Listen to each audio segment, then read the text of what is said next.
What an absolute and utter train wreck this show was. I mean, how disappointing. My God.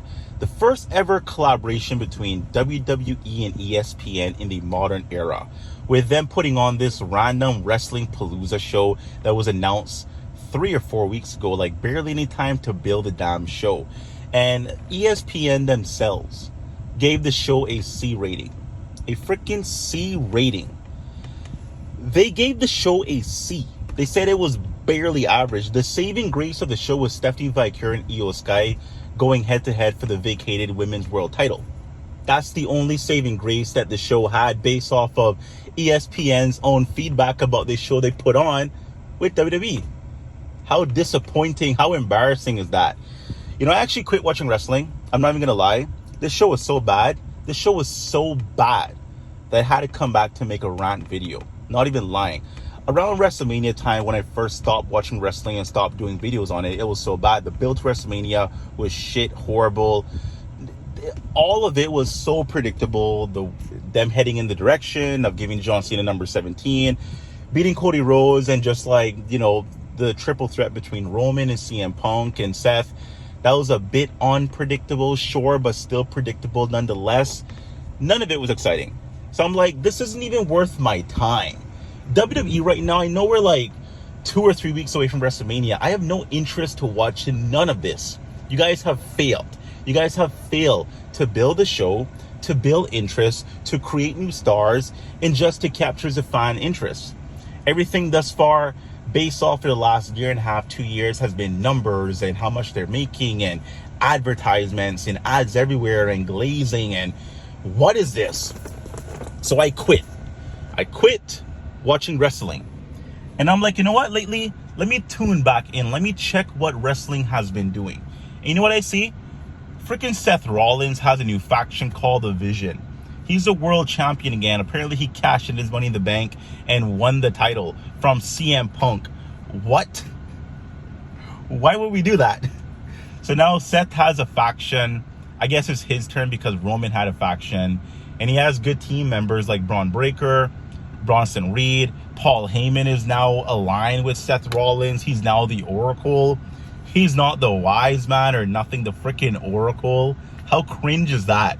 But here we are with Seth as a champion again for Monday Night Raw. Honestly, better than Gunther. So it is what it is. We have that going on. We have Sami Zayn with the US title. Why? Just why? What is the point? Sami is a good speaker. I appreciate him in some fashion, like for example, when he was part of the Bloodline, but I don't see Sami as a main event guy. He's a good speaker, but it takes more than that to be a main event guy. Anyways, WWE is no different off than when I stopped watching it a couple months ago. In fact, they're even worse off. Now, going into Wrestlepalooza, like I said, the first ever collaboration in the modern era between ESPN and WWE. This is supposed to be a big, massive blow-off show. They're now charging $30 a month to get WWE PLEs now on ESPN Plus or whatever the service is. So not only do you have to pay to still watch WWE Raw on Netflix, which, I mean, you probably already had a Netflix subscription as is, we have to pay separately now to get the PLEs. And when you're watching the PLEs, it's covered in ads. There's ads everywhere. There's ads on the ring mat. There's ads on the ring post. There's ads around the banners across the ring. There's ads on your television screen. There's ads everywhere. So what's the point of paying the price to watch the PLE if you can't even watch it ad-free? Like, what am I paying for? I might as well go on YouTube and watch the highlights. Like, you can get the entire 3.5-hour show. All of it. Everything that's transpired between Io Sky and Stephanie Vicur, between Cody and Drew, and, you know, all of that you can get from the highlights. All of that you can go on Twitter and just kind of follow people's play-by-plays as they're making tweets about what's happening per match. Like, you'll get way better value out of that. You'll save money, and you'll get rid of all the ads and all the unnecessary fluff that comes with the WWE program these days. Like, absolutely embarrassing. Nothing is done for the fans. Nothing is done for anything other than a nostalgia pop and profit. And they glaze all the time about how much money they're making, how much they made this quarter. Freaking Saudi Arabia is now getting a WrestleMania. I'm sure it's because they paid like $1 billion or whatever. I get that the company needs to make money, but none of this is for the fans. This whole PLE Wrestlepalooza, dead. Nothing happened. What happened? Stephanie Vicur won the title. Great. Love it. One match does not save the entire show. John Cena, Brock Lesnar, that was fine. But overall, like, I don't care. I don't remember any of this. Other than Stephanie winning the title with a great finisher, by the way. Love it. Great freaking finisher. Great moment for her. Other than that, there's nothing on this show that's going to stick.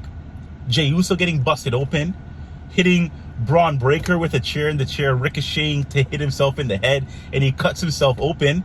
That's memorable, but that's kind of it. So I paid $30 to watch Stephanie Vicur get the vacated title from Naomi, beating Io Sky, and Jey Uso getting busted open, because you don't really see blood often on WWE pay-per-views or television or programs or nothing. So I'm just like, you know what? This is why I quit, though. This is why I stopped watching wrestling. I came back during the pandemic era because of Roman and the bloodline and everything that was happening, and it was captivating television. It wasn't about numbers and money and glazing and all this. It wasn't about nothing other than wrestling and storyline. Wrestling and story.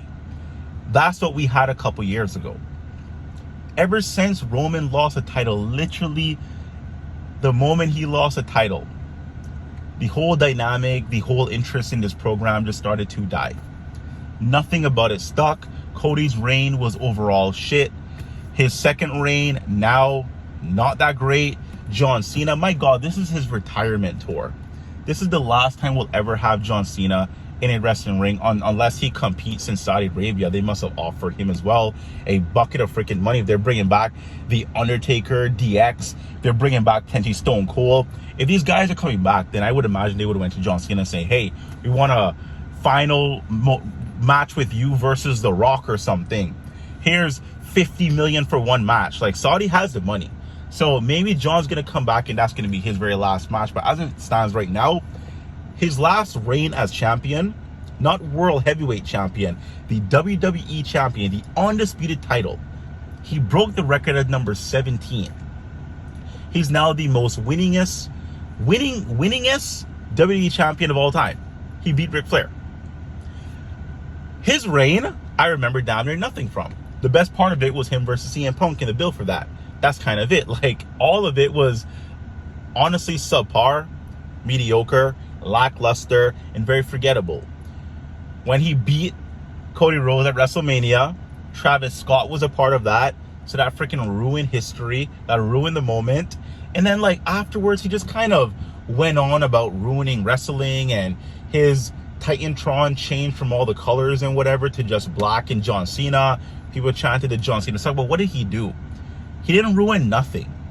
Actually, I mean, wrestling is way worse off than when he won the title, so maybe he did ruin it a little bit, but that's more so on the team of Triple H and the administration than him himself as champion. Because if he was given some good material, I'm sure it would have been a great reign. But it wasn't. It was dead. It was so dead. Uninteresting and dead. So, Wrestlepalooza, what's the point of it? What's the point of WWE anymore? Miss the times to where it's about story and moments. Story and moments. I don't care about money and how profitable the company is and all these celebrities and all these appearances, and I don't care to see Jelly Roll. I don't care to see Travis Scott, although I understand that they're going to be part of WWE because they've been doing celebrity appearances forever. I get it and whatever. Beyond that, why do we have to have all the fluff? Why is WrestleMania going to Saudi Arabia? And why does this Wrestlepalooza show even exist? Because it served nothing. We were promised moments. We were promised prestige. We were promised that this is going to be a great event that you cannot miss. And it was very much missable. No one cared. ESPN themselves gave it a C rating. Freaking average as hell. So, being a wrestling fan in 2025 is annoying. Disappointing.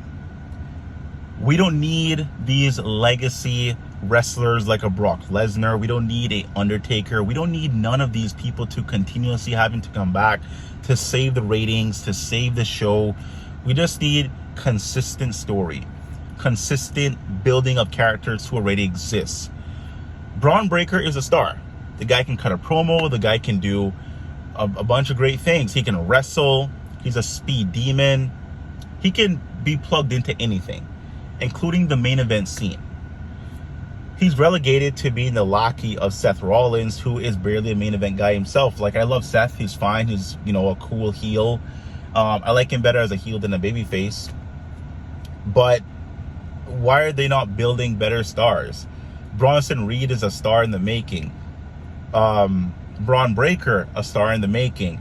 Where's Carmelo Hayes? I don't even know. New stars are not being built. We're just going to recycle the same Brock Lesnar, the same John Cena. We're just going to keep on pushing the top guys like a CM Punk, like a Roman, like a Seth. We're just going to keep on running these guys down until there's nothing left, and then we're just going to be left with no stars at all.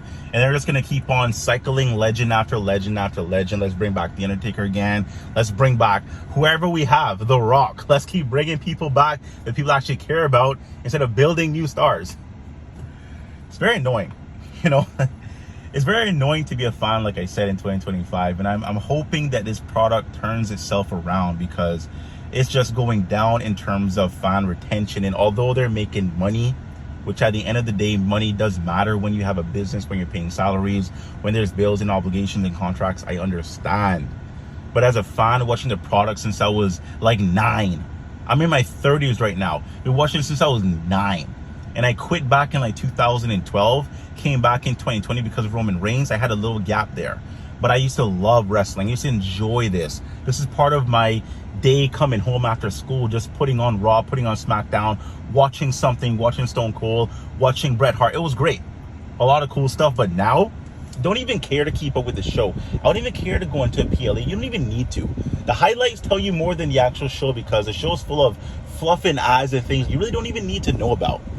So how disappointing is WWE, how disappointing Wrestlepalooza, and how disappointing this whole ESPN collaboration thing that you now have to pay additional for to get all the PLEs in the future.